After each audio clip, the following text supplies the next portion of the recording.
முக்கிய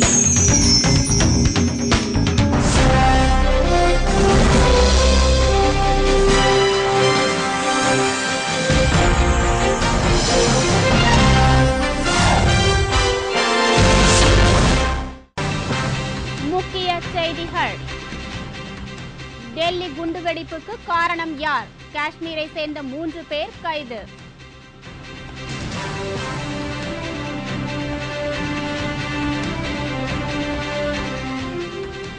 அமெரிக்காவில் சிகிச்சை முடிந்து சோனியா காந்தி டெல்லி திரும்பினார். பார்வையாளர்களுக்கு அனுமதி மறுப்பு.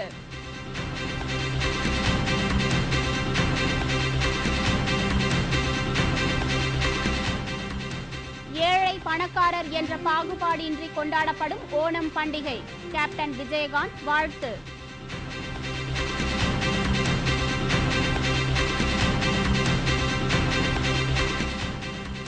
சென்னை அருகே புதிய துணை நகரம் உருவாகிறது.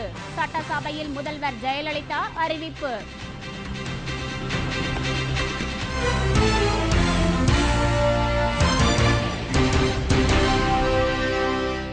வணக்கம்.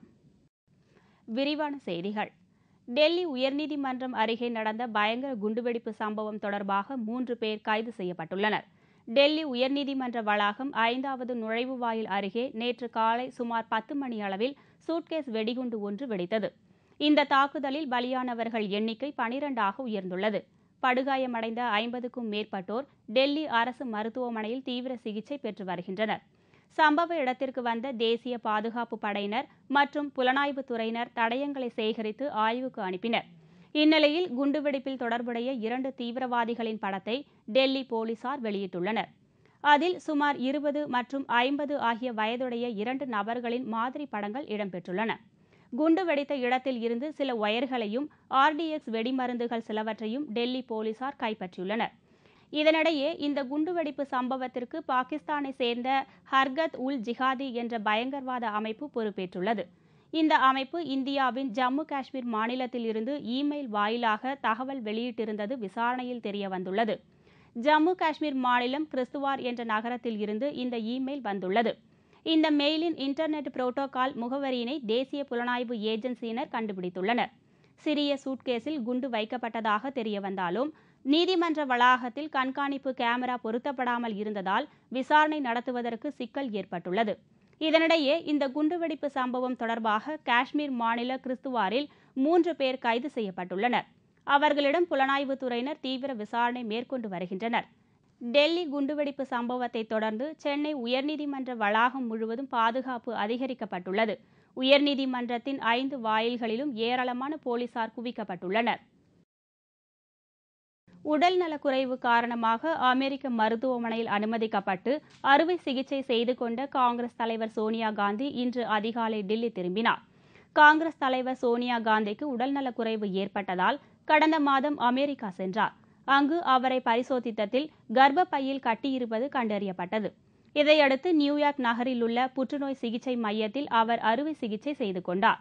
சோனியா வெளிநாடு சென்றதை அடுத்து காங்கிரஸ் கட்சி விவகாரங்களை கட்சியின் மூத்த தலைவர்களான AK அந்தோனி, அகமது பட்டேல், ஜனார்தன் திவேதி மற்றும் ராகுல் காந்தி ஆகியோர் கவனித்து வந்தனர்.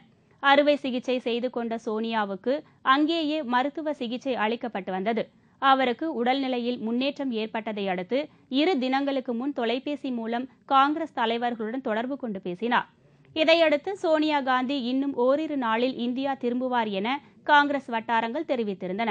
இந்நிலையில் அறுவை சிகிச்சை முடிந்து 1 மாத காலமாக வெளிநாட்டில் இருந்த சோனியா காந்தி இன்று அதிகாலை 3 மணிக்கு டெல்லி திரும்பினார். அவருடன் மகள் பிரியங்காவும் வந்தார். என்றாலும் சோனியாவின் வருகை ரகசியமாக இருந்தது. இதுவரை அவரை பார்ப்பதற்கு யாரும் அனுமதிக்கப்படவில்லை. ஓணம் பண்டிகையையொட்டி தேமுதிக நிறுவன தலைவர் கேப்டன் விஜயகாந்த் வாழ்த்து செய்தி வெளியிட்டுள்ளார். ஓணம் பண்டிகை ஏழை பணக்காரர் என்ற பாகுபாடு இல்லாமல் அனைத்து தரப்பு மக்களாலும் அத்தப்பூ கோலமிட்டு கொண்டாடப்பட்டு வருகிறது. இந்த நன்னாளில் இப்பண்டிகை கொண்டாடும் அனைவரும் எல்லா நலனும் பெற்று நல்வாழ்வு பெற தேமுதிக சார்பில் ஓணம் பண்டிகை வாழ்த்துக்களை தெரிவித்துக் கொள்வதாக கேப்டன் விஜயகாந்த் வாழ்த்து செய்தியில் கூறியுள்ளார். சென்னை பெங்களூர் நெடுஞ்சாலையில் 2160 கோடி ரூபாய் செலவில் துணைக்கோள் நகரம் அமைக்கப்படும் என்று தமிழக முதல்வர் ஜெயலலிதா அறிவித்துள்ளார். தமிழக சட்டசபையில் அறிக்கையை சமர்ப்பித்து பேசிய முதல்வர் ஜெயலலிதா, சென்னையில் வீட்டுமனை மற்றும் அடுக்குமாடி குடியிருப்புகளின் விலை பெருமளவில் உயர்ந்துள்ளதால் ஏழை எளிய மக்கள் சொந்த வீடு வாங்க இயலாத நிலை ஏற்பட்டுள்ளது என்று குறிப்பிட்டார். இப்பிரச்சனையை கருத்தில் கொண்டு ஏழை எளிய மக்களுக்கு உதவிடும் வகையில் சென்னை பெங்களூர் சாலையில் திருமழிசை அருகே 311 ஏக்கர் நிலத்தில் 2160 கோடி ரூபாய் செலவில் துணைக்கோள் நகரம் அமைக்கப்படும் என்றும் முதல்வர் ஜெயலலிதா தெரிவித்தார்.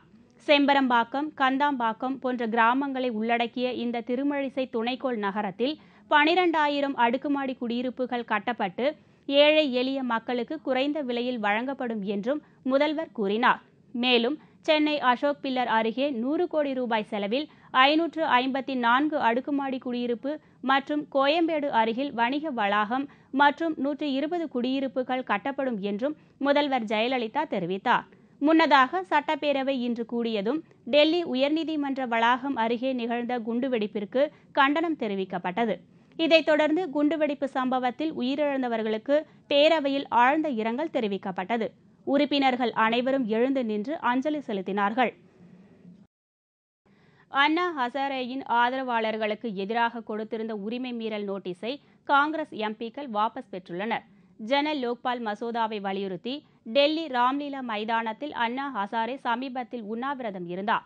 இந்த உண்ணாவிரதத்தில் பங்கேற்ற அவரது ஆதரவாளர்களான ஓய்வு பெற்ற IPS அதிகாரி கிரண்பேடி, அரவிந்த் கெஜ்ரிவால், பிரசாந்த் பூஷன் மற்றும் நடிகர் ஓம்புரி ஆகியோர் எம்பிக்களை கடுமையாக விமர்சித்து பேசினார்கள். இதையடுத்து இந்த விவகாரத்தை நாடாளுமன்றத்தில் எழுப்பிய காங்கிரஸ் எம்பிக்கள் அண்ணா ஹசாரே ஆதரவாளர்களுக்கு எதிராக உரிமை மீறல் தீர்மானம் கொண்டுவர நோட்டீஸ் கொடுத்தனர். அதே நேரத்தில் மாநிலங்களவையிலும் நோட்டீஸ் கொடுக்கப்பட்டது. இந்த நோட்டீஸின் அடிப்படையில் கிரண்பேடி, அரவிந்த் கெஜ்ரிவால் ஆகியோருக்கு விளக்கம் கேட்டு நோட்டீஸ் அனுப்பப்பட்டது. எம்பிக்கள் குறித்து தாங்கள் தவறாக பேசிய விஷயங்கள் என்ன என்பதை தெரிவிக்க வேண்டும் என்று கெஜ்ரிவாலும் கிரண்பேடியும் நாடாளுமன்ற செயலகத்திற்கு கடிதம் எழுதியிருந்தனர். இந்நிலையில் அண்ணா ஹசாரே ஆதரவாளர்களுக்கு எதிராக உரிமை மீறல் தீர்மான நோட்டீஸை பரேலி தொகுதி காங்கிரஸ் MP பிரவீன் சிங் ஆரோன் திரும்ப பெற்றுள்ளார். இது தொடர்பாக சபாநாயகர் மீரா குமாருக்கு அவர் எழுதியுள்ள கடிதத்தில் கிரண்பேடி உட்பட 4 பேருக்கு உரிமை மீறல் நோட்டீஸ் மூலம் தண்டிப்பதற்கு பதிலாக அவர்களின் உண்மையான முகத்தை மக்களுக்கு வெளிச்சம் போட்டு காட்டப்போவதாகவும், உரிமை மீறல் தீர்மான நோட்டீஸ் மூலம் ஹசாரே குழுவினர் மலிவான ஆதாயம் தேட முற்படுவதாகவும் அவர் தெரிவித்துள்ளார். வங்காளதேசம் சென்றிருந்த பிரதமர் மன்மோகன் சிங் நதிநீர் பிரச்சினைக்கு தீர்வு காண முடியாமல் ஏமாற்றத்துடன் திரும்பியுள்ளார். 2 நாள் அரசுமுறை பயணமாக வங்காளதேசம் சென்றிருந்த பிரதமர் மன்மோகன் சிங் அந்நாட்டு அரசுடன் சில ஒப்பந்தங்கள் செய்து கொண்டு இந்தியா திரும்பினார். விமான நிலையத்தில் செய்தியாளர்களிடம் பேசிய பிரதமர் மன்மோகன் சிங், டீஸ்டா நதிநீர் பங்கீடு தொடர்பான ஒப்பந்தம் கையெழுத்தாகியிருந்தால் தனது பயணம் மிகவும் அர்த்தமுள்ளதாக இருந்திருக்கும் என்று தெரிவித்தார். நதிநீர் பங்கீடு தொடர்பான பேச்சுவார்த்தையில் பங்கு பெற மேற்கு வங்க முதல்வர் மம்தா பானர்ஜி மறுத்துவிட்டார். டீஸ்டா நதிநீர் ஒப்பந்தத்தில் மேற்கு வங்காள மாநிலத்திற்கு பாதிப்பு ஏற்படும் வகையில் எந்த உடன்பாடும் செய்து கொள்ள மாட்டோம் என்று பிரதமர் மன்மோகன் சிங் செய்தியாளர்களிடம் தெரிவித்தார். I have always believed that India will never be able to realize its full development potential if other countries of South Asia are not working in harmony with each other, and this applies to Bangladesh more than to any other country. And what we have achieved today, things could have been better if we were able to sign a water sharing accord, but what we have achieved, a broad umbrella agreement setting out pathways of cooperation in diverse fields. ஓட்டுக்கு பணம் கொடுத்த வழக்கில் கைது செய்யப்பட்டுள்ள அமர் சிங் நிரபராதி என்பதை நிரூபித்து வெளியே வருவார் என்று காங்கிரஸ் கட்சி பொதுச் செயலாளர் திக் விஜயசிங் தெரிவித்துள்ளார். நாடாளுமன்றத்தில் மன்மோகன் சிங் அரசு மீதான நம்பிக்கை வாக்கெடுப்பின் போது ஓட்டுக்கு பணம் கொடுத்த வழக்கில் அமர் சிங் கைது செய்யப்பட்டு சிறையில் அடைக்கப்பட்டுள்ளார்.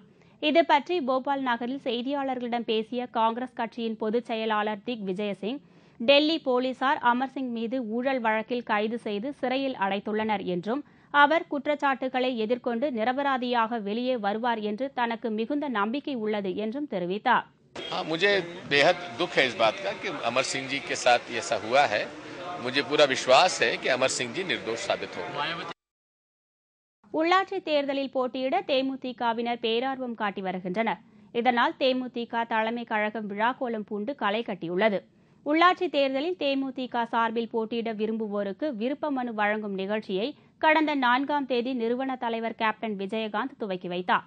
தேமுதிக சார்பில் சென்னை மாநகராட்சி மேயர், மாமன்ற உறுப்பினர் தேர்தலில் போட்டியிடுபவர்களுக்கான விருப்ப மனுக்கள் வழங்கும் நிகழ்ச்சி தேமுதிக தலைமை அலுவலகத்தில் இன்று 5வது நாளாக நடைபெற்று வருகிறது. 5வது நாளாக இன்று சென்னை மாநகராட்சிக்குட்பட்ட பகுதிகளைச் சேர்ந்த கழக பிரமுகர்கள் விருப்ப மனுக்களை ஆர்வத்துடன் பெற்று சென்றனர். இதேபோல் மற்ற இடங்களைச் சேர்ந்த உள்ளாட்சி அமைப்புகளுக்கு போட்டியிடும் தேமுதிகவினர் அந்தந்த மாவட்ட கழக அலுவலகங்களில் விருப்ப மனுக்களை பெற்று செல்கின்றனர். திமுக ஆட்சியில் தமிழகம் தொழில் வளர்ச்சியில் சிறந்திருந்ததாக திமுக தலைவர் கருணாநிதி கூறியிருக்கிறார். இதுகுறித்து அவர் வெளியிட்டுள்ள அறிக்கையில், இந்த ஆண்டு மத்திய அரசின் புள்ளி விவர நிறுவனம் செய்த ஆய்வில் மொத்த முதலீடு, தொழில் உற்பத்தி, தொழிற்சாலைகள் வரிசையில் தமிழகம் 3ஆம் இடத்தில் உள்ளது என்று தெரிவித்ததாக கூறியுள்ளார். வால் ஸ்ட்ரீட் ஜேர்னல் என்ற வெளிநாட்டு பத்திரிகையும், ஆக்ஸ்போர்ட் அனாலிட்டிகா என்ற பன்னாட்டு தனியார் ஆலோசனை நிறுவனமும் அந்நிய முதலீட்டை ஈர்ப்பதில் தமிழகம் முதன்மையாக இருந்தது என்று குறிப்பிட்டுள்ளதையும் கருணாநிதி சுட்டிக்காட்டியுள்ளார். திமுக ஆட்சியில் தமிழகம் தொழில் வளர்ச்சியில் சிறந்திருந்ததற்கு இதுவே சான்று என்றும் கருணாநிதி குறிப்பிட்டுள்ளார்.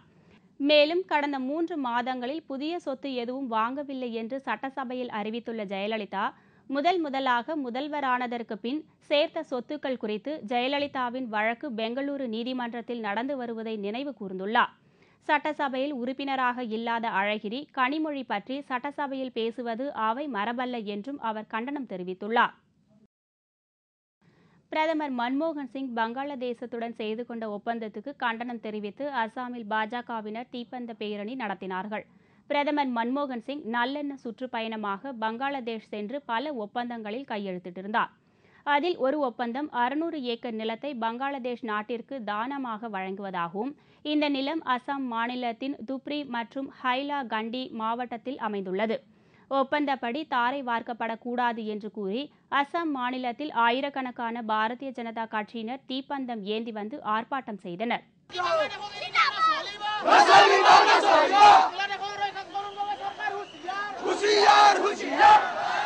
भारत का प्रधानमंत्री और असम का मुख्यमंत्री जब बांग्लादेश भूमि के जाके बांग्लादेश का हाथ में आठू लेके जब ये मिट्टी बांग्लादेश को दिया है, वो भारत के लिए ये ज़्यादा दुखी बात है, असम के लिए दुखी बात है। और असम में 30 लाख बांग्लादेशी है और बांग्लादेशी रिटर्न लेने के लिए कोई बात नहीं हुआ।